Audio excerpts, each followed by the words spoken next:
Honoré de Balzac Gobseck. Opening. 11 o'clock at night. A narrow alley somewhere in Paris. A carriage comes to a silent stop. The driver doesn't ask. He's made this trip many times before. A veiled woman steps down from the carriage, a small box in her hands. She glances around. Her walk is that of someone afraid of being recognized. The door she knocks on is old and narrow. Footsteps approach slowly from inside, a pace that never hurries. The door opens. A single candle lights half an old man's face. Without asking a thing, the old man lets her in. The room is small. A thick ledger on the desk. An old safe against the wall. Nothing about it is lavish. The woman opens the box. Inside, jewels catch the candlelight and gleam. "I find myself in urgent need," she says. "If I could leave this as security and borrow some money." The old man picks up the jewels. He holds them to the light, weighs them in his hand, checks them for flaws. He never once looks properly at her face. "How much do you need?" he asks, in a voice utterly without feeling and utterly precise. A night like this is nothing new. Noblewomen come to this room. Young lawyers come. People driven by debt. Come people who lost their fortunes to love. Come people who've come to sell their future, just to keep up appearances. Come. Each of them enters this room with different words on their lips. Love. Honor. An urgent situation. Family. One last favor. But the old man in this room translates every one of those words into a single language. How much? What can be pledged? When it can be repaid? In Balzac's world, money isn't merely an object. It's the language that most precisely exposes the desires human beings want to hide. And there is someone who reads that language more coldly than anyone. His name is Gobseck. The nighttime visit I've just described for you is an imagined composite, compressing several transaction scenes, scattered throughout the original novel into one. From here, let's look at the order in which the real story unfolds, and whose voice actually tells it. Chapter 1. The story Derville tells. This story doesn't actually come from Gobseck's own mouth. Years later, in the Salon of Madame de Grandlieu, among the people gathered before the fireplace, a middle-aged lawyer begins speaking in a low voice. His name is Derville. Madame de Grandlieu has a worry. Feelings passing between her daughter, Camille, and Ernest, the young heir of the Restaud family. She is wondering whether she ought to stop this marriage. The problem isn't love, it's the family's old scandal, and the size of the fortune that remains. Derville opens his mouth. To tell that story, I suppose I should start with a man I knew in my youth. Chapter 2. The young lawyer and the old neighbor. Back when Derville was still a poor law clerk, he lived in the same building as Gobseck. Whenever they crossed paths on the stairs, the old man would give a brief nod, never once speaking first. The two of them go on like that for several years, simply neighbors. Time passes, and Derville moves to a new office. And at last, the chance comes for him to take over the practice of the employer he'd been working for. The problem was money. He goes back to that old man, his neighbor from long ago. The room is cold. There's barely any ember left in the stove. The old man feeds the firewood in sparingly, as if even that were too much to spare. "Do you know how to do sums, young man?" the old man asks. When Derville nods, the old man holds out a sheet of paper, a contract with the interest rate and the deadline written on it. "I'll lend you the money. In return, you'll repay it on the exact date, in the exact amount." I don't listen to reasons. Reasons change nothing. With that money, Derville was able to take over his employer's practice, and on the appointed day, he repaid it without missing so much as a single day. From that day on, the old man begins to show Derville a slightly different manner, still cold, but no longer the coldness of a total stranger. One night, Derville works up the courage to ask, "Why do you trust people so little?" Gobseck's hands stop for a moment. "It isn't that I don't trust them. I'm the man in the city who sees people most precisely. A countess's tears, a young nobleman's bluster to me. They're all made of the same material, the material of desire. It doesn't matter whether it wears the shape of tears or the shape of laughter." He lowers the candle flame a little further and adds, "There are two kinds of people in Paris, those who hide what they want, and those who can't. The ones who come to me are usually the latter. Derville doesn't hate Gobseck. Even knowing his ruthlessness, he also knows how that very ruthlessness keeps this city turning. Chapter 3. Gobseck's room. Let's take a closer look at the old man's room. The furniture is minimal. A bed, a desk, a single chair. No paintings on the walls, no ornaments. Dry and austere, like a monk's cell. And yet, into this cramped room flow the desires of Paris's most glittering people. Gobseck doesn't go looking for people. People come looking for him. He doesn't believe in bloodline. He doesn't believe in love. He doesn't even believe in the word reputation. What he believes in is collateral and interest, due dates and ledgers. In his room, tears, threats, and pleading are all weighed the same. Can it be converted into a number, or can't it? That is the only standard that matters. Does a man like this understand people less or more than anyone? This novel doesn't answer that question easily. Chapter 4. Those who passed through that room. Anastasie isn't this room's only visitor. That same week, a young dandy comes calling. He begs to borrow money right now, against his future inheritance. Gobseck already knows perfectly well that his uncle is still very much alive and well. He names an extremely high rate of interest, and the young man signs, gritting his teeth. But not all of Gobseck's business concludes within this room. He goes out to visit people himself as well. Around the same time, he goes to collect on another bill, visiting Fanny Malveaux, a poor but hard-working seamstress. She already has the money ready to repay him. The faces that pass through this room are different every time, but the expression they wear before this door, the shape of their desperation, is remarkably similar. The moment before knocking, when they pause to catch their breath. The instant just before stepping inside, when pride and desperation briefly wrestle across their face. From that brief flicker of expression alone, Gobseck seems to already sense how much the person needs and how far they can be pushed. Chapter 5. The woman with the jewels. The woman who visited that night is the Countess de Restaud Anastasie. On the surface, she's an impeccable noblewoman, but in truth, she's a woman driven to the edge by debt and desire.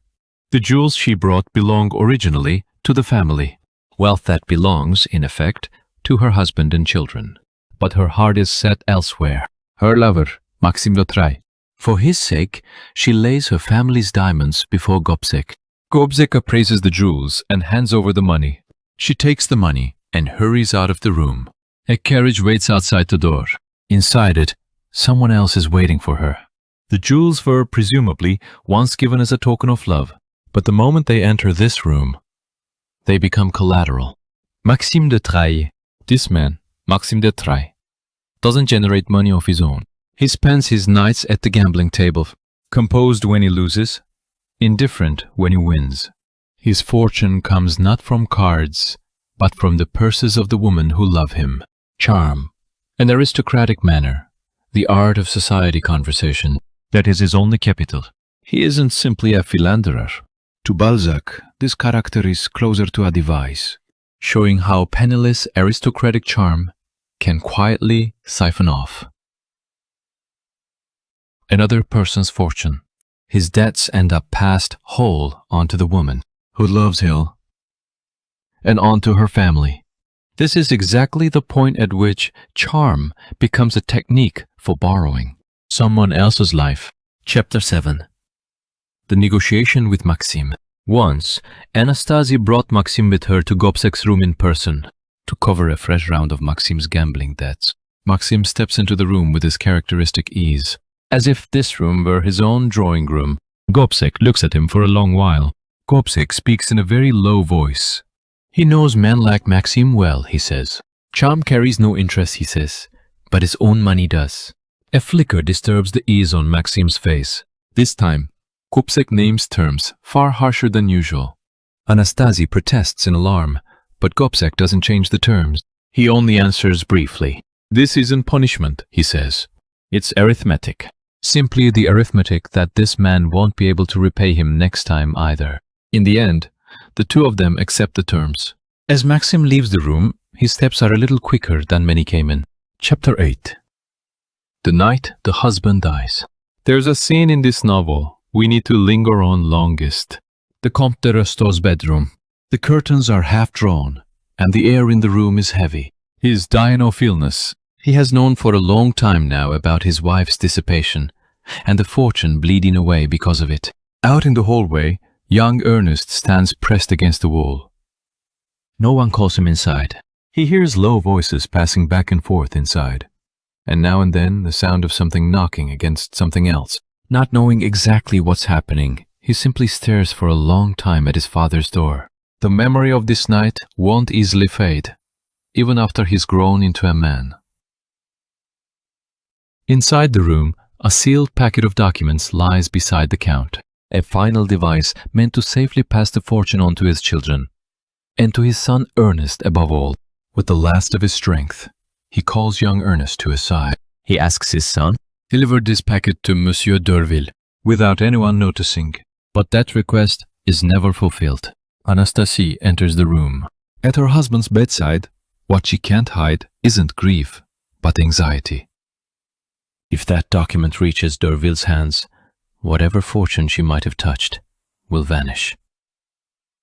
In this scene, the novel breaks entirely free of being a mere melodrama of infidelity. The issue isn't feeling but legal right, and the bedroom becomes not a space of love, but the final battlefield of an inheritance war. The Count de Restaud dies like that. The sealed packet never made it out of the room. After the Count's death, Anastasie searches her husband's room, and the document she finally finds, mistaking it for his will, she burns. Chapter 9. The vanished sheet of paper. The trouble doesn't end here. While alive, the Count had transferred his entire fortune to Gobseck, disguised as a sham sale, and he had drawn up a separate counter-letter, meant to protect Ernest's inheritance and leave a fair share for his other children as well, drawn up on a single sheet, kept apart. This document was meant to reach Derville, but it was never delivered, and remained behind in the Count's room. And that very sheet was the document Anastasie found and burned on the night of his death. Derville realizes this only after the fact. With the evidence gone, the Restaud fortune now legally belongs, in its entirety, to Gobseck. He has no obligation to return any of it. Derville goes to confront Gobseck. "Didn't you make a promise?" Gobseck is in no hurry. He closes his letter and answers briefly, "A promise is only a promise when it's on paper, and I have no such paper in my hands right now." "So you intend to keep the entire fortune?" Derville asks. Gobseck doesn't answer. He neither squanders the fortune nor hands it straight back to Ernest. He simply begins collecting the Restaud family's land and assets as his own.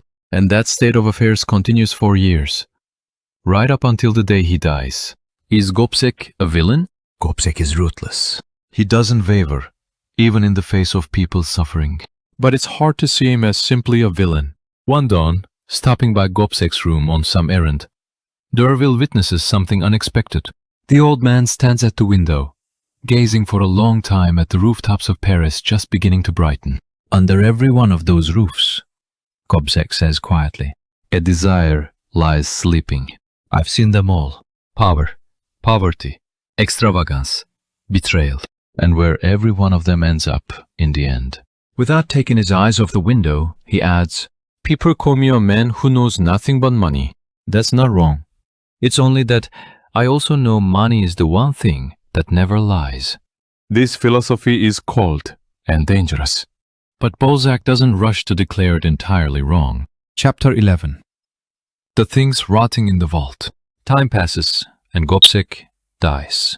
As executor of his will, Derville opens the door to his room, and inside he comes face to face with a sight no one could have expected. The room is piled high, just as it's always been, with everything he collected over a lifetime. Sacks of coffee and sugar taken in place of debts, crates, untouched silverware, furniture and paintings, books and engravings, jewel boxes never even opened. Some of it has already spoiled. Moldy pie boxes, fish and shellfish giving off the smell of rot, wealth and decay, piled side by side in one room. Derville walks among it all, speechless. Suddenly, he recalls that winter night long ago. The old man's hand holding out the contract in this very room. That hand, back then, was precise and resolute. Everything in this room now is something that hand calculated precisely and acquired, but in the end could never precisely let go of. This room looks less like a vault and more like a tomb. What people left behind in this room may not have been objects at all, but each of their own desperate days. And those days had simply piled up here, unclaimed, with no one ever coming back for them. This scene isn't simply the grotesque end of one miser. Wealth that only accumulated and was never used. Desire that never circulated. Fortune that never made its way back into life. All of it had been quietly rotting away in this room. Gobseck spent his whole life trying not to let a single thing slip away. And yet he himself turned out to be a man who could let nothing go. Chapter 12. Back to the Salon. The story returns once more to Madame de Grandlieu's salon. What Derville means to say is clear. Ernest de Restaud is under suspicion because of his mother's old scandal, but his inheritance and his fortune were already secured, long ago. And so the possibility of the marriage opens up again. This ending isn't romantic. Love hasn't won out. It's because the matters of money, law, and inheritance have been settled, that love is finally allowed to happen at all. In Balzac's world, marriage is less the conclusion of a feeling than an agreement on the order of property. As Derville leaves the salon, he runs into Ernest, who has just arrived. Now fully grown, he looks at Derville and asks briefly, "What did you say about me?" Derville looks at him for a moment. The face of the boy who once stared at his father's door in that hallway long ago seems to still be there, somewhere in this young man's face now. "I said that you're someone worth protecting," Derville says. Not fully grasping the weight of those words, Ernest nods and walks into the salon. Chapter 13. Why everyone came to this room.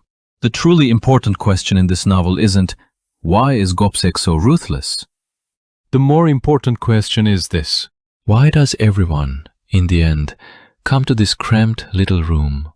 Gobseck's power doesn't come simply from having a lot of money. He knows what people want, and he knows what they're willing to give up in order to get it. There's something worth noting here. There are readings that too easily tie Gobseck's ruthlessness to his origins. That's an approach that fails to distinguish between the character in the novel and the prejudices of the literature of his time. Today's telling doesn't follow that path.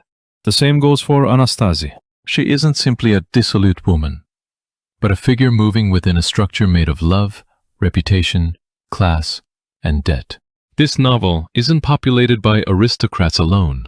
The young heir who came to pledge collateral, and the seamstress who borrowed emergency money at a low rate of interest. Set these two side by side on the same scale, and what Gobseck was really looking at comes into sharper focus. He doesn't look at rank. He looks only at the size of someone's desperation and their capacity to repay. In a sense, within these four walls at least, aristocrat and commoner alike are treated in the very same language. Closing. The last thing Derville recalls is the sight of Gobseck's back, at the window at dawn, looking down over the rooftops. That room held a lifetime's worth of accumulated things, and yet there was never quite enough of an ember to warm the room itself. Gobseck read other people's desires with precision, but his own desire, it seems, he could never quite read. Of everything he gathered over a lifetime, almost none of it was ever spent on himself. It's easy to say Gobseck was wrong. It's harder to say he was entirely right. But there's one question I'd like to leave you with. In your own ledger, right now, what has already been converted into a number? And what remains, still, not yet turned into one? I'd encourage you to open the book itself. Exactly what was found in Gobseck's room? That list is far chillier read straight from the novel itself.